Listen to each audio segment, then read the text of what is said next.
T-test is basically another test that we can use to run different analysis. It depends entirely on our research objective and hypothesis. So basically we will discuss कि T-test क्या होता है और इसकी क्या types हैं और ये कहाँ-कहाँ यूज़ होता है। So basically it is a statistical test. जब हम इसको वहाँ यूज़ करते हैं जब हम दो ग्रुप्स के मीन को कंपेयर करना चाह रहे होते हैं। लेट्स सपोज इफ़ आई से कि मैं जेंडर डिफरेंसेस देखना चाह रही हूँ या मैं वर्चुअल और ऑनलाइन के स्टूडेंट में कोई डिफरेंस देखना चाह रही हूँ, then I will use t test for the analysis purpose. हम इसको यूज़ वहाँ करते हैं जब हमारे पास पॉपुलेशन वेरिएंस अननोन होता है और सैंपल साइज़ हमारा लेस देन 30 होता है। डिफरेंट टाइप्स हैं टी टेस्ट की। वन सैंपल टी टेस्ट भी है, इंडिपेंडेंट सैंपल टी टेस्ट भी है, पेयर सैंपल टी टेस्ट भी है। इट डिपेंड्स कि आपका रिसर्च डेटा जो है आपने कलेक्ट किया है वो किस टाइप का है और उस पर कौन सा टेस्ट एप्लीकेबल होगा। So let's have a look कि हमने किस टाइप का डेटा कलेक्ट किया था और उस पर हम किन किन कंडीशंस में ये टेस्ट लगाएंगे।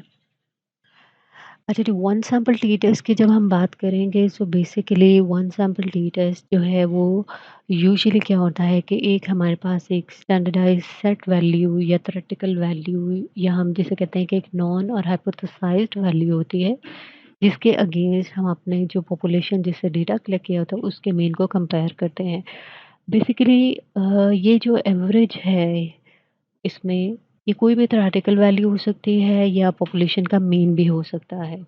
तो हम इस एवरेज किसी एक ग्रुप के एवरेज को हम सेट एवरेज के अगेंस्ट कंपेयर करते हैं।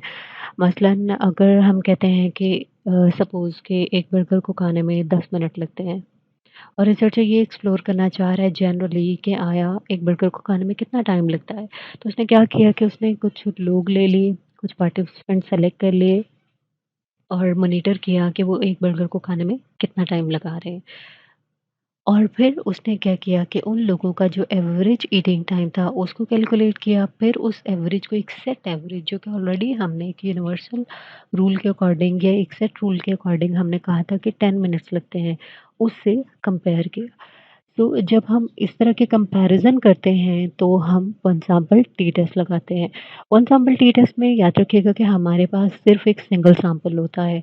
हमारे पास अगर 2 या 2 से ज़्यादा ग्रुप्स हो जाएँगे तो फिर हम वन सैंपल टी टेस्ट नहीं लगाएँगे। 2 ग्रुप्स होंगे तो हम इंडिपेंडेंट सैंपल टी टेस्ट पे शिफ्ट हो जाएँगे और अगर हमारे पास 2 से ज़्यादा ग्रुप्स होंगे तो हम वन वे एनोवा पर शिफ्ट हो जाएँगे। नेक्स्ट हमारे पास है independent sample T test. Independent sample T test जो है ये क्या करता है कि बेसिकली जब आपके पास 2 इंडिपेंडेंट अनरिलेटेड ग्रुप्स होते हैं, उनको हम उनका कोई कंपैरिज़न करना चाह रहे होते हैं, तो हम इंडिपेंडेंट सैंपल टी टेस्ट लगाते हैं। कॉमन एग्ज़ाम्पल यहाँ पर मैं आपको देती हूँ कि लेट्स सपोज़ मैं देखना चाह रही हूँ कि are there gender differences in the emotional intelligence of like इसमें मेरे पास जेंडर डिफरेंसेस में मैन आ जाएँगे, वुमेन आ जाएँगी। तो मैं लड़के और लड़कियों के इमोशनल इंटेलिजेंस में ये जो फ़र्क देखना चाह रही हूँ, तो मैं क्या करूँगी कि मैं उनके इमोशनल इंटेलिजेंस पर स्कोर ले लूँगी और उनका कंपैरिज़न करूँगी। तो यहाँ पर जो जेंडर है गर्ल्स या बॉयज़ ये क्या होगा कि ये मेरा इंडिपेंडेंट वेरिएबल होगा और जो इमोशनल इंटेलिजेंस है ये मेरा डिपेंडेंट वेरिएबल होगा। सो कुछ असम्पशन्स हैं जब हम टी टेस्ट को इंडिपेंडेंट सैंपल टी टेस्ट को रन करना होता है तो नंबर 1 ये है कि हमारे पास जो इंडिपेंडेंट वेरिएबल है उसमें 2 कैटेगोरिकल वेरिएबल्स या 2 कैटेगोरिकल इंडिपेंडेंट ग्रुप्स होंगे लाइक मेल या फीमेल होंगे, ठीक है? आईवी हमारा कैटेगोरिकल होता है और जो हमारा डीवी होता है वो कॉन्टिन्यूअस होता है लाइक वो इंटरवल या रेशियो स्केल पर मेज़र किया जा रहा होता है। मसलन अगर मैं जेंडर डिफरेंसेस इमोशनल इंटेलिजेंस में देखना चाह रही हूँ तो क्या है कि मैंने जेंडर में तो मेल और फीमेल 2 ग्रुप्स ले लिए और इमोशनल इंटेलिजेंस के लिए मैंने क्या किया कि ऑलरेडी जो एग्जिस्टिंग मेरे पास एक स्टैंडर्डाइज़्ड क्वेश्चनर था या टूल था, मैंने वो यूज़ कर लिया और उस पर स्कोर्स ले लिए और वो जो स्कोर्स आएँगे मैं उनकी कैलकुलेशन करके देन टी टेस्ट रन करेंगे। थर्ड असम्पशन इसमें हमारे पास जो आती है वो ये है कि independence of observation. It means that there is no relationship between the observation in each group. हर ग्रुप में डिफरेंट पार्टिसिपेंट्स होंगे, सेम पार्टिसिपेंट्स को आप हर ग्रुप में नहीं लेंगे। Next one is no significant outlier.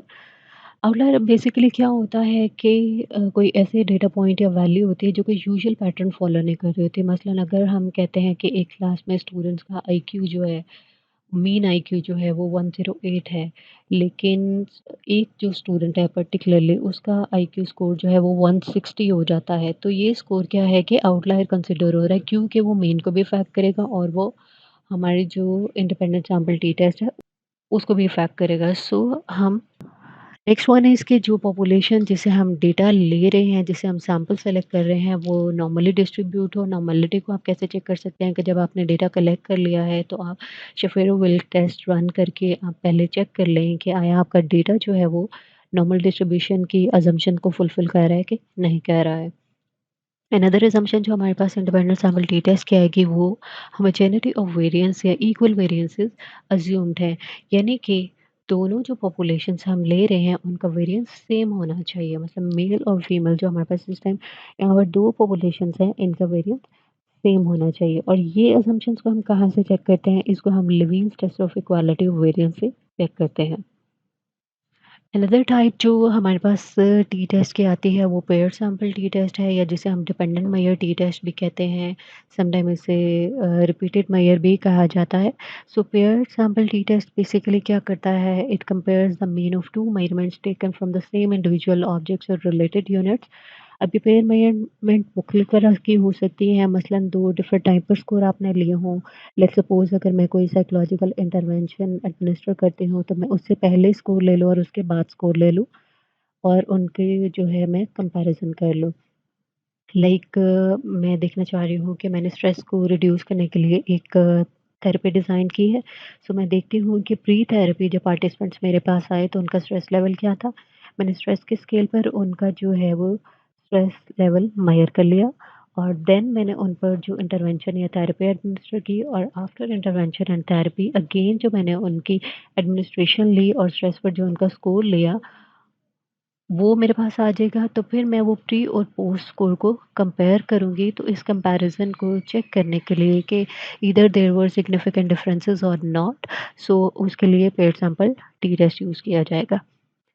फिर हमारे डिफरेंट टाइमिंग्स के अलावा हम 2 डिफरेंट कंडीशंस के अंडर भी जो स्कोर लिए होते हैं, उनको भी कंपेयर कर सकते हैं। मसलन आपके पार्टिसिपेंट्स जो हैं, आप उनको कंट्रोल कंडीशंस में और एक्सपेरिमेंटल कंडीशंस में चेक करें, तब भी हम paired sample T test run कर सकते हैं। So we can say that paired sample T test can explore statistical differences between 2 time points, between 2 different conditions, between 2 measurements etcetera.